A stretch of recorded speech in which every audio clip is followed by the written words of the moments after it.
Hello friend, સ્વાગત છે તમારું રસોઈની મહેક પર। આજના વિડીયોમાં હું તમારા માટે લાવી છું સાબુદાણાની ખીર, જે બનાવવામાં એકદમ સહેલી અને સ્વાદિષ્ટ છે। અને મિત્રો, આ ખીર ઉપવાસના દિવસોમાં ખૂબ જ કામ લાગે છે અને સાથે પૌષ્ટિક પણ એટલી જ છે। અને આ સાબુદાણાની ખીર બનાવવામાં પણ સરળ છે અને આપણી પાચન ક્રિયાને પણ સુધારે છે અને આપણી ઇમ્યુનિટીમાં પણ સુધારો કરે છે। તો ચાલો જોઈ લઈએ કે આ સાબુદાણાની ખીર કેવી રીતે બનાવવી।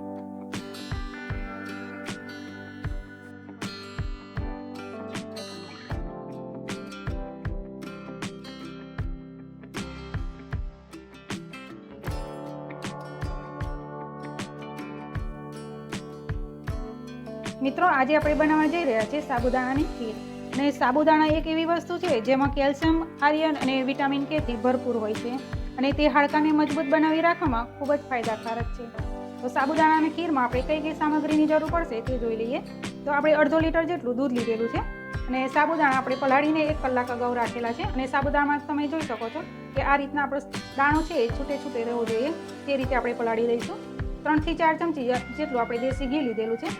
તમે ખાંડ જોઈ શકો છો, અડધી વાડકી જેટલી લીધેલી છે। અને ડ્રાયફ્રૂટમાં આપણે કિસમિસ, કાજુ, બદામ અને અખરોટ લીધેલા છે। તમે તમારી ટેસ્ટ મુજબ તમારી ડ્રાયફ્રૂટ વધારે ઓછી કરી શકો છો। 2 ચમચી જેટલું આપણે ટોપરાનું ખમણ લીધેલું છે, ઇલાયચી પાવડર લીધેલો છે અને કેસર લીધેલું છે। તો ચાલો આપણે શરૂઆત કરીએ બનાવવાની। હવે ગેસ ચાલુ કરી દીધેલો છે મીડિયમ ફ્લેમ ઉપર, અને પેનમાં તમે જોઈ શકો છો આપણે ઘી લીધેલું છે, તે સરસ ગરમ થઈ ગયું છે। તો તેમાં આપણે કાજુ એડ કરશું, બદામ એડ કરશું અને અખરોટ એડ કરશું અને આપણે તેને રોસ્ટ કરી લેવાના છે થોડી વાર માટે।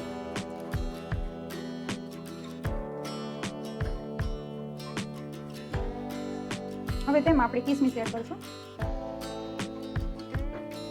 ડ્રાયફ્રૂટને આપણે આ રીતે ઘીમાં રોસ્ટ કરવાથી આપણે ખીરમાં જે સરસ એવો ક્રન્ચી ટેસ્ટ આવશે। તો થોડી વાર માટે આપણે આવી રીતે રોસ્ટ કરી લઈશું। તો ડ્રાયફ્રૂટ આપણે તમે જોઈ શકો છો સરસ એવા રોસ્ટ થઈ ગયા છે। તો તેને આપણે બીજી પ્લેટમાં કાઢી લઈએ।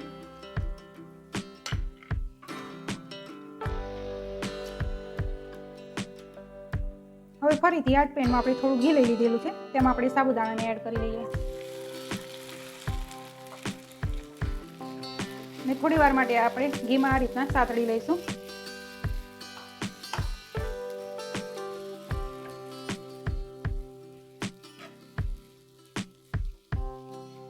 તો સાબુદાણા આપણે સરસ એવા સંતળાઈ ગયા છે। તો તેમાં આપણે આ ટાઈમે આપણે દૂધ એડ કરી લઈશું।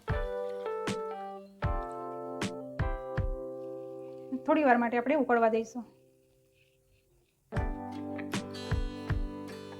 હવે દૂધ આપણે ઉકળે છે ત્યાં સુધી આપણે કેસરને દૂધમાં પલાળી દઈએ।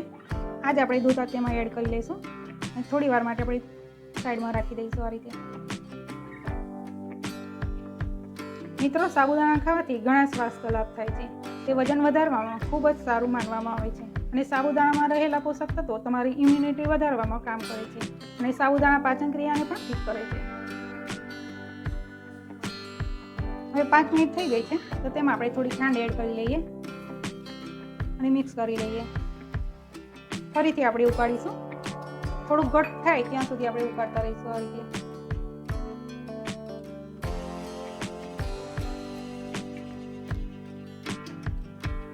આ ટાઈમે આપણે કેસરને પણ એડ કરી લઈશું।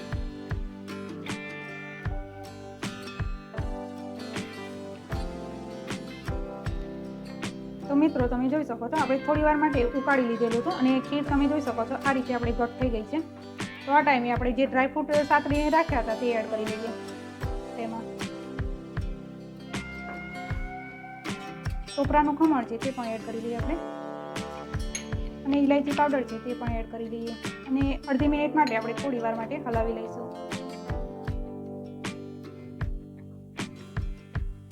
તો અડધી મિનિટ માટે આપણે ઉકાળી લીધેલા છે અને ગેસ આપણે બંધ કરી દીધેલો છે અને તમે જોઈ શકો છો આપણી સાબુદાણાની ખીર આપણે સરસ એવી તૈયાર થઈ ગઈ છે। તો તૈયાર છે આપણે સાબુદાણાની ખીર। આ સાબુદાણાની ખીરને આપણે સર્વિંગ બાઉલમાં લઈ લઈએ।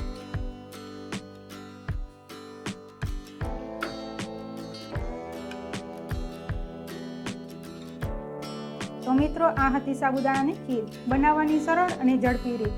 આ ખીર ખૂબ જ સ્વાદિષ્ટ લાગે છે અને દરેક વ્યક્તિ આ ખીરને જરૂરથી પસંદ કરશે.